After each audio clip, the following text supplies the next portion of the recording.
Hello, bienvenue à tous. Bienvenue à tous et à toutes. Une fois de plus sur ma chaîne YouTube, je suis contente de vous retrouver pour une nouvelle vidéo.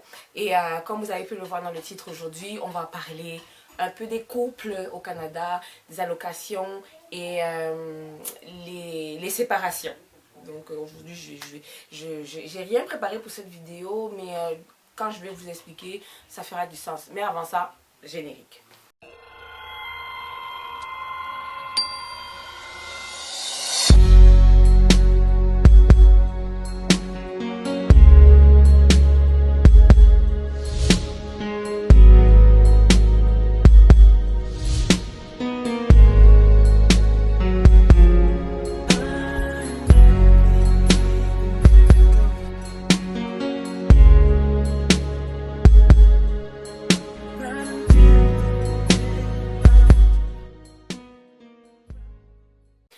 Donc, je suis content. Si vous êtes rendu là, vous avez passé le générique. Et si vous êtes rendu à ce stade de la vidéo, je ne vous le demande pas souvent assez, mais n'hésitez pas à vous abonner, à liker, partager, commenter, activer la cloche de notification pour que quand je publie du nouveau contenu, vous soyez tout de suite avisé. Et n'hésitez pas aussi à partager dans vos groupes, sur vos statuts WhatsApp, dans vos groupes Telegram et tout. Ça fait du bon référencement pour la chaîne et comme ça, on peut proposer mes vidéos à plus de monde et la chaîne grandit.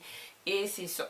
Et donc aujourd'hui, comme je disais, je n'ai pas préparé, c'est pas un sujet, je ne vais pas parler des étudiants aujourd'hui, je ne vais pas parler de l'immigration pour le travail, mais je veux vraiment, comment je veux dire, je veux parler, pas à cœur ouvert, mais d'un sujet que peut-être on n'en parle pas assez en fait quand on fait un processus d'immigration. Donc pour toute personne qui immigre, là je veux vraiment rentrer dans les familles, les personnes qui immigrent avec leur famille, monsieur, madame, puis les enfants. Et vous venez par exemple ici en tant que résident permanent. Ouais, on va arrêter dans les résidents permanents parce que je veux parler des allocations aujourd'hui et de tout ça. Pourquoi je fais la vidéo? Parce qu'il y a une vague... j'ai trop de choses à dire. Je ne sais pas comment je vais structurer ce que j'ai envie de dire. Bon, on va aller pas à pas. Donc, le premier volet que je voulais aborder dans la vidéo, c'était que vous savez que l'immigration, c'est le sujet, le pôle qui apporte beaucoup d'argent à l'économie canadienne. Ok? L'immigration en général, parce que vous allez payer pour certains programmes, vous allez payer certains frais gouvernementaux et provinciaux pour faire votre processus d'immigration et venir, peu importe la province ou la ville que vous choisissez au Canada. Donc l'immigration, c'est l'un des gros pôles de rentrée d'argent dans l'économie canadienne. Donc, vu que c'est un pôle qui fait rentrer beaucoup d'argent pour eux, parce que qui immigre ici, tu vas dépenser pour venir, en plus tu vas venir pour travailler, tu vas faire tourner l'économie. Donc ils mettent beaucoup d'accent sur comment ils font pour traiter vos procédures et aussi parce que quand tu vas immigrer, que tu viens par exemple au Canada en tant que résident permanent, tu vas pouvoir venir appliquer pour avoir certaines subventions, certaines allocations, certaines prestations sociales. Par exemple, on va rentrer vraiment terre à terre. Mettons que tu immigres avec ta femme, tu immigres avec ton mari, vous venez avec des enfants, vous venez en tant que résident permanent.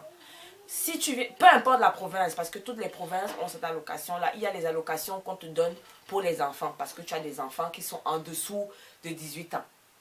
Ok, donc c'est quelque chose que pour qu'on te donne cette allocation là, on va aller vérifier certaines choses. Si vous êtes éligible, par exemple, vous avez des enfants qui sont en dessous de 18 ans et même encore vous avez les allocations parce que vous avez des enfants qui sont handicapés. Donc il y a tellement de prestations sociales que le gouvernement canadien et maintenant au niveau des provinces, parce que le gouvernement c'est d'abord fédéral, donc il y a des prestations fédérales qu'on te donne, peu importe où tu te trouves dans le Canada, et maintenant chaque province a ses petits programmes provinciaux.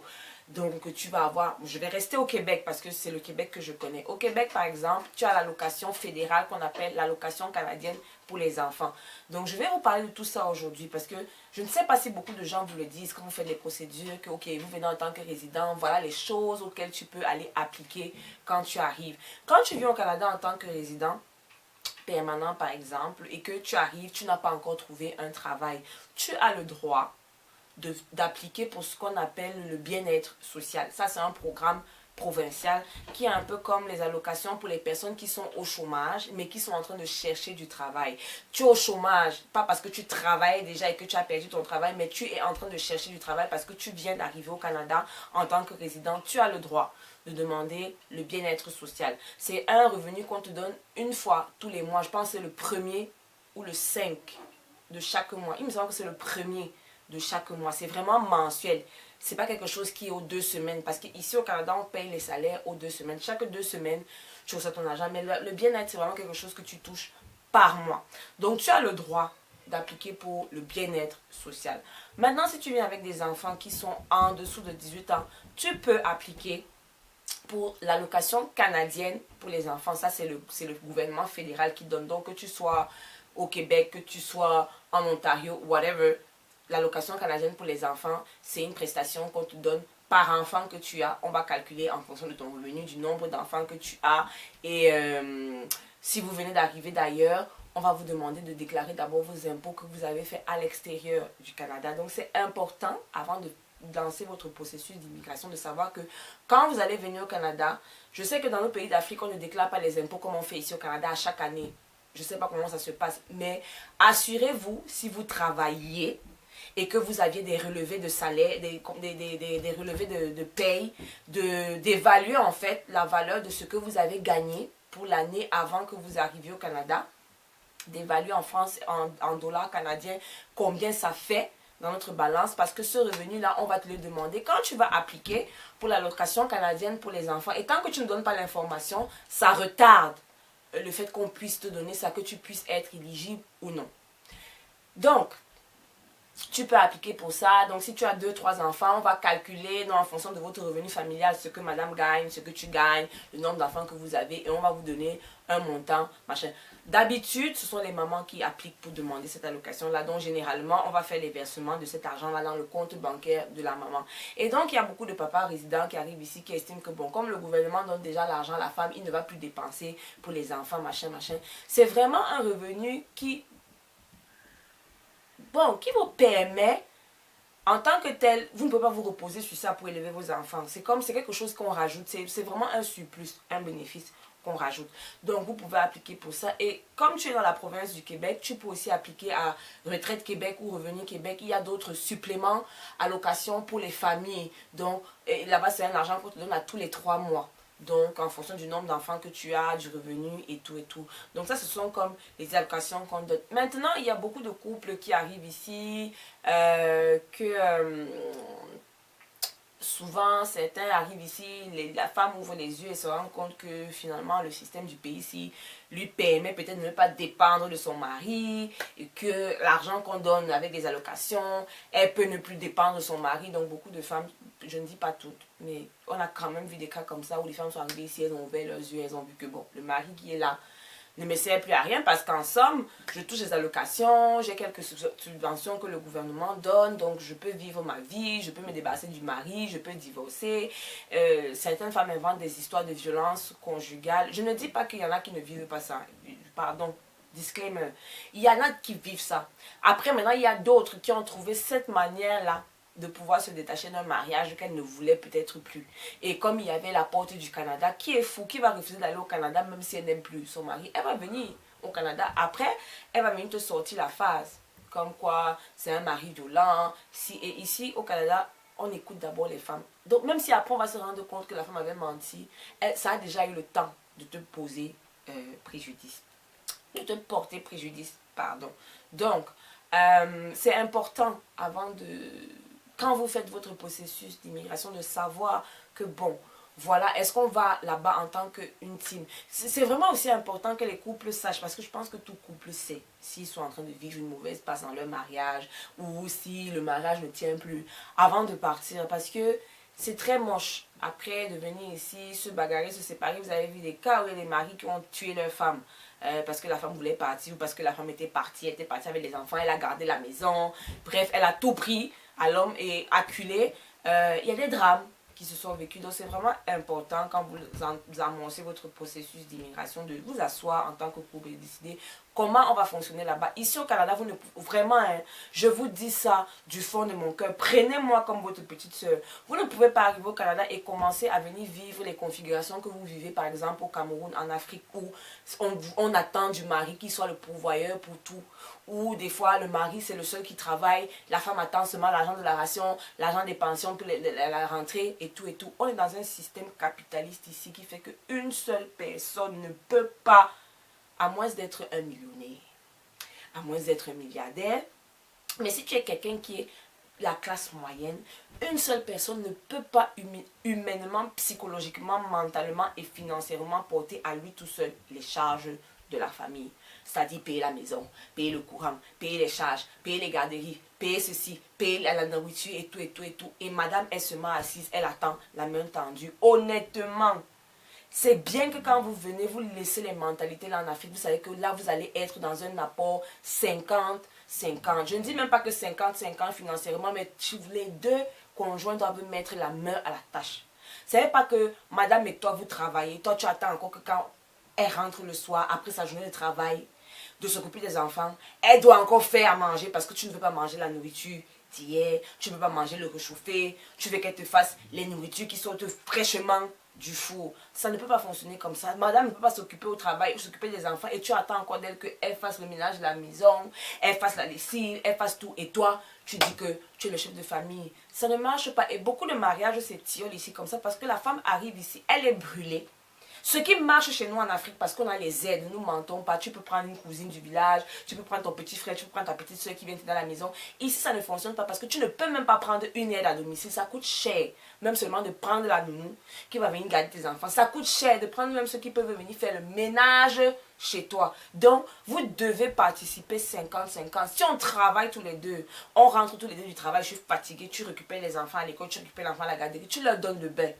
Pendant que tu leur donnes le bain, je peux faire à manger. Quand je finis de faire à manger, on mange, tu peux m'aider à faire la vaisselle. Quand je finis comme ça, tu peux m'aider à faire la lessive. Comme ça, en fait, hein, vous devez être comme ça. Synergie, symbiose. Parce que il faut qu'on le dise à vous les tontons, à vous nos papas qui arrivent ici. Vous ne pouvez pas arriver ici, vous épuisez encore nos tatas, vous épuisez nos mamans. Elle travaille comme toi. Et même si elle est maman au foyer, je vous assure, hein, même celles qui sont seulement en congé de maternité, qui sont à la maison, être femme au foyer, ça ne veut pas dire que tu es feignante et que tu ne fais rien. Je pense que tu travailles même 3 fois plus que ton mari qui sort pour chercher l'argent. Donc vous ne pouvez pas attendre que, oh, toi tu fais même quoi tes journées, tu es à la maison, je travaille, quand j'arrive comme ça, la maison doit être propre, ma nourriture doit être prête. Le système dans lequel on est en train de vivre ici au Canada, c'est un rouleau compresseur où tu ne peux pas demander à ta femme d'être comme elle était avant que vous partiez. Donc, asseyez-vous. Vous parlez, vous commencez à repartir les tâches avant de prendre même l'avion pour venir au Canada. Que quand on parle là, si je travaille, tu travailles. Voici comment tu vas m'aider. Quand je fais l'épicerie, tu fais la cuisine tel jour. Si je fais à manger, tu fais la vaisselle. Si je fais le ménage, tu m'aides à laver les enfants. Si je fais comme si tu t'occupes de déposer les enfants à l'école. Parce que une seule personne ne peut pas faire tout ça. Nous ici, si on ne vous dit pas, on est encore pas. C'est même parce que peut-être on ne pense même pas à vous dire que ce sont les choses auxquelles il faut penser. Parce qu'après, beaucoup de couples viennent arriver ici, se séparent. Tu vas entendre les histoires, c'est que, oh, il pensait que j'étais son esclave, je faisais tout. Il était là, il regarde seulement la télé, je m'occupe des enfants, je fais à manger, je fais la lessive, je fais le ménage, nanana. Ça ne marche pas. Donc, et c'est pour ça que les couples camerounais, les couples pas camerounais, les couples africains, qui viennent du même endroit, il y a ce problème-là. Oh, tu vas voir que si nos pères se mettent avec les blanches, ils n'ont pas les mêmes problèmes. Ou si nous, nos mamans se mettent avec les blancs, ils n'ont pas les mêmes problèmes. Parce que dans la culture d'ici, les gens savent que, gars, il faut qu'on s'entraide. La femme ne peut pas tout faire. Elle prend les enfants à l'école, bon, moi je fais à manger. Moi je fais le ménage, ok, moi je vais faire la lessive et tout, et tout, et tout, et tout. Après, on te dit que non, tu es trop féministe, comme tu es arrivé ici, tu veux déjà ouvrir les yeux, machin. Non, c'est parce que le système est fatigant. Moi, je rentre souvent du travail. Quand je finis mon shift au travail, je sais que je rentre à la maison. J'ai encore mes 2 gosses dont je dois m'occuper. Il faut donner le bain. aux enfants. Il faut faire la nourriture. Il faut préparer. Il y a la journée du lendemain, toi en tant qu'employé. Après, tu prépares que bon, il faut que je dépose l'enfant demain à la garderie. Elle va porter quoi? Elle va manger quoi? Etc. etc. Il faut faire les courses de nourriture. Il faut préparer. Non, une seule personne ne peut pas faire. Donc, c'est vraiment important. Dans votre processus d'immigration, j'ai déjà parlé de plein de choses. Imaginez, je me suis jamais assise là pour dire que avant d'immigrer, asseyez-vous, pardon, pour éviter que vous arriviez ici, que le ménage vole en éclats parce que vous ne vous comprenez pas, parce que monsieur ne comprend pas que mais tu faisais ça avant qu'on le parte. Non, c'est toi qui faisais la cuisine, c'est toi qui t'occupais des enfants, c'est toi, c'est toi, c'est toi. Et lui, il allait sur mon travail, ça ne marche pas ici. Et c'est important aussi, si vous savez que vous partez du Cameroun, comme je dis souvent, que oh, il faut passer l'auto-école et tout. Si vous savez que vous êtes un couple et que madame ne conduit pas, pardon, avant de venir au Canada, il faut que madame ait le permis. Parce que le permis de conduire dans le pays, si ça sauve. Si madame, tu dépends du fait que monsieur doit te conduire partout, c'est un autre, voilà un autre facteur qui fait que les couples se séparent souvent ici. Je ne sais pas si les gens le disent. Mais moi, j'ai observé que les couples où c'est le monsieur qui conduit, la madame ne conduit pas, elle dépend du monsieur. Les femmes développent souvent des frustrations ici, que quand tu veux aller quelque part, il te dit qu'il est fatigué, prends le bus. Tu vois comment il neige, le tas de neige est comme ça, 40 cm. Il te dit que va dehors, il fait froid, tu dois t'habiller, prendre le bus, alors que tu sais qu'il y a la voiture et il refuse d'accompagner. Elle commence à développer la rancœur. Que donc, on arrive ici, je lui demande de m'accompagner, il faut que je prenne le bus. Elle développe la rancœur. Non, il faut que chacun ait son permis de conduire. Quand vous arrivez ici, vous faites migrer les permis, même si vous n'avez pas tous les deux la voiture. Madame sait que bon, je conduis. Si monsieur peut m'accompagner, elle prend les clés de la voiture, elle part faire ses courses, elle fait ci. Parce que je vous dis que ce sont les choses qui font que. Ce sont les petits trucs comme ça qui font souvent qu'après les femmes viennent développer les tactiques ici. Elle va déclarer que tu es un mari violent, tu as fait ci, tu as fait ça. Parce qu'elle se rend compte que mais tu veux apporter le même système de quand vous étiez en Afrique, tu veux apporter ici. Ça ne marche pas. Ça ne marche pas ici. Et comme je disais, les allocations après qu'on va donner aux femmes, parce que bon, c'est elle qui a fait la demande pour les enfants, elle va voir que mais je suis plus totalement dépendante. Parce que certains maris se disent que bon, comme en tout cas moi c'est moi qui donnais tout, machin, on va arriver ici, que tu vas encore vouloir venir monter sur sa tête, elle va se dire que mais attends, j'ai les allocations qu'on me donne pour les enfants, ça entre dans mon compte. Il y a des couples qui se sont séparés parce que le mari estime que mais l'argent là qu'on donne, il ne voit pas la couleur. Et puis madame a commencé à prendre les aides avec l'argent parce que oui, c'est la seule façon qu'elle peut avoir l'argent. Dans cet argent-là, elle va s'occuper un peu de sa famille, elle va se faire un peu belle. Les maris commencent à développer les frustrations. C'est important de savoir que même si vos femmes sont des femmes au foyer et que vous avez décidé que bon, ma femme ne va pas travailler, comme on va au Canada, ma femme ne va pas travailler, assurez-vous de continuer les mêmes façons que vous la traitez au Cameroun. Si vous lui donnez un peu l'argent de poche, il faut lui donner l'argent de poche ici. Parce que c'est bien pour le développer les frustrations, mais il y a des choses qui ne fonctionnent pas au Canada parce que tout simplement ça ne peut pas fonctionner. Bon, j'ai beaucoup parlé pour cette vidéo. Si jamais c'est pas assez clair comment je l'ai expliqué, vous pouvez toujours me poser des questions en vidéo. Il me fera plaisir de faire d'autres sujets pour rentrer plus en détail sur les choses qu'il faut savoir en tant que couple avant de venir au Canada. Si cette vidéo vous a plu, n'hésitez pas à liker, partager, laisser des commentaires. S'il vous plaît, abonnez-vous, accrochez-la. Activez la cloche de notification, comme ça quand je publie des vidéos, vous êtes tout de suite avisés. Et je vous retrouve très prochainement pour une vidéo.